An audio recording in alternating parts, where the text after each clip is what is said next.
So if you've never heard of Pastor Doug Wilson before, he is Pete Hegseth's pastor.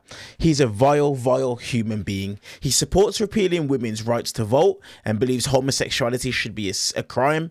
He practices so many things that just completely contradict what a pastor or Christianity should be doing. And in this clip, he finally gets his comeuppance when we see this Piers Morgan panel just descend on him for absolutely having no clue about what it is that he's talking about and finally getting confronted. As usual, let's watch the clip in full. I'm going to give you guys my thoughts towards the end. So I've been a quote unquote. Pastor Doug, hang on. Pastor Doug, before you respond, an NBC poll came out yesterday. You know, over 60% of Americans are against this war.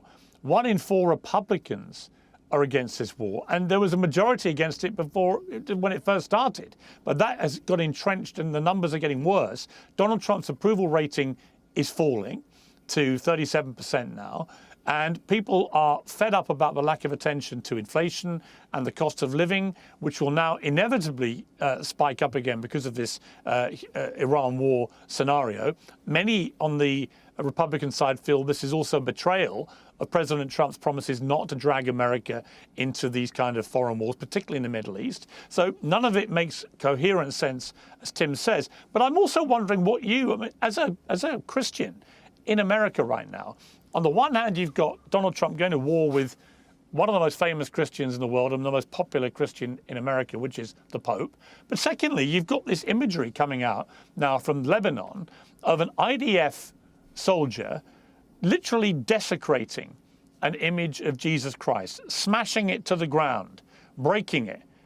Benjamin Netanyahu, highly unusually, I have to say, for stories of this nature, has not even tried to deny that this is true, and has issued a sort of lengthy statement saying how stunned and saddened he was to learn that an IDF soldier damaged a Catholic religious icon in southern Lebanon. I condemn the act in the strongest terms, and so on, which is the right thing for him to say. But if you're a Christian in America, Pastor Doug, what on earth are you beginning to think? I mean, America is going all in with Israel against Iran, and here you have one of the IDF soldiers, part of the Israeli military, we keep being told, the most moral army in the world, desecrating an icon of Jesus Christ. What is happening here? So I'd say 3 quick things, very quickly. Number 1 is I would join with Netanyahu in condemning that kind of action. That's awful. You shouldn't do it. Bad. Just no excuses for it. That's just not good. All right, so I'm with Netanyahu against the IDF soldier who did that thing. Secondly, if this war turns into something that is counted up in months and instead of weeks, if this goes on like Iraq or like Afghanistan, if it turns into a forever war, I'm against it also. I'm a no forever wars guy. No, all done with endless wars, especially in the Middle East. I am in that camp, right? So if Trump lands this and brings everything home and everything's better in a short space of time, meaning weeks, if that happens, then okay. If it doesn't happen, then I'm against it too. You can lump me in with some of those people that are objecting to it. I'm there too.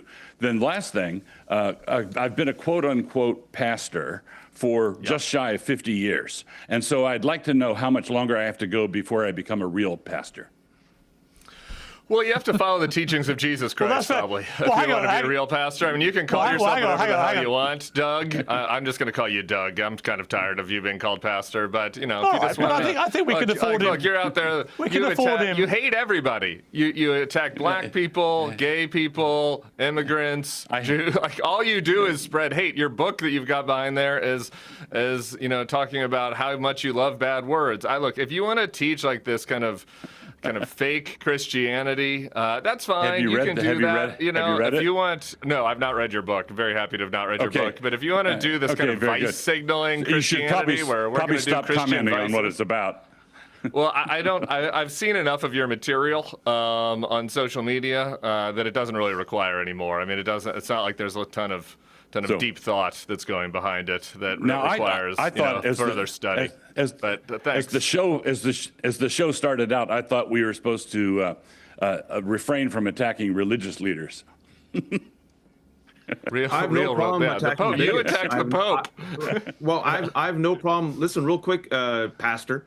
I have no problem attacking wolves in sheep's clothing. I have no problem attacking a man who wrote that American slavery was mutually harmonious between the slave master and the slave. That's you. I have no problem attacking a man who proudly says he wants to do away with the 19th Amendment, which gave women the right to vote. I have no problem attacking a man like yourself who sits here incoherently supporting an incoherent, unwinnable, illegal war in Iran. I have no problem attacking you, a man who is the religious leader of Pete Hegseth, a man who's a cosplay crusader, who's leading some type of crusade, probably you put him on, as a Secretary of Defense, getting Americans and innocent civilians killed. I wish you would be a better Christian. I wish you would open up the Bible. I wish you would meet the Jesus that I met when I went to an all-boys Jesuit Catholic high school. The Jesus that took care of the sick, that took care of the poor, that welcomed the immigrant, that welcomed the marginalized, that helped them. But instead, you've used Jesus as a mascot for, I don't know, your white Christian supremacy, your cruelty, your misogyny. And I'm so glad that people are finally waking up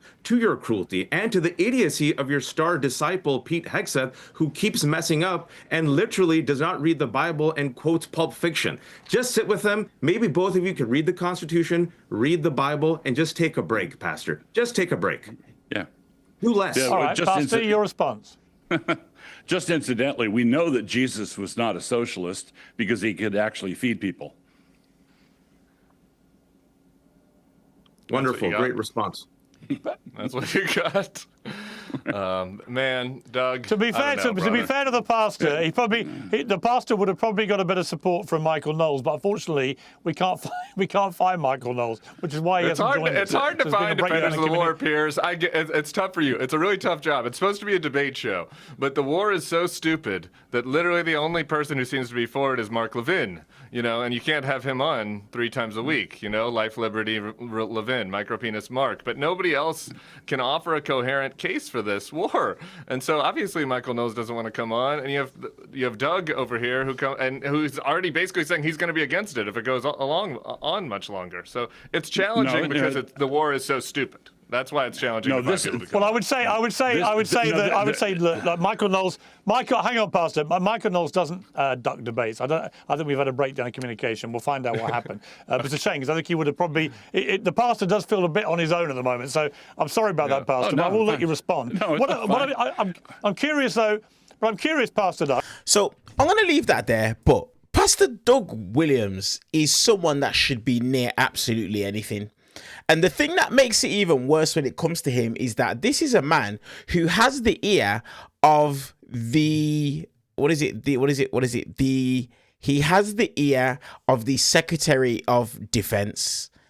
Pete Hegseth invited Pastor Doug Wilson to lead a prayer service at the Pentagon, which was broadcasted on the department's internal TV. Now, that is a major concern, very, very major concern, because it crosses the line between the separation of church and state. But we've seen with this administration, they are trying to blur those lines and they're trying to bring the church into the state and how it is that they run the state. Now, let me give you guys a bit of a breakdown when it comes to Pastor Doug Williams on some of his thoughts when it comes to how the United States should be run. This is an individual, as I said at the beginning, he supports repealing women's rights to vote and believes homosexuality should be a crime. He practices something called complementarianism, the belief that women must submit to their husbands and cannot hold church leadership roles. He's written that that American slavery was mutually harmonious for both the enslaved people as well as slave owners. And he has said that Catholic parades should be banned in a Christian-controlled nation. Lastly, he openly calls himself a Christian nationalist and wants the US to be a Christian nation. Now, what's interesting is this: if you just take a look at what's happening in the United States at the moment, you will see that that's exactly the road that this administration is trying to go down. If you take a look at Project 2025, a lot of the things that it is that they speak about aligns with Christian nationalism and white nationalists. It literally aligns if you just go ahead and you take a look and do the research. But let me know your guys' thoughts on this exchange. I always love when someone who deserves to get owned gets owned. It doesn't happen enough. But let me know your guys' thoughts in the comment section below. See you guys in the next one.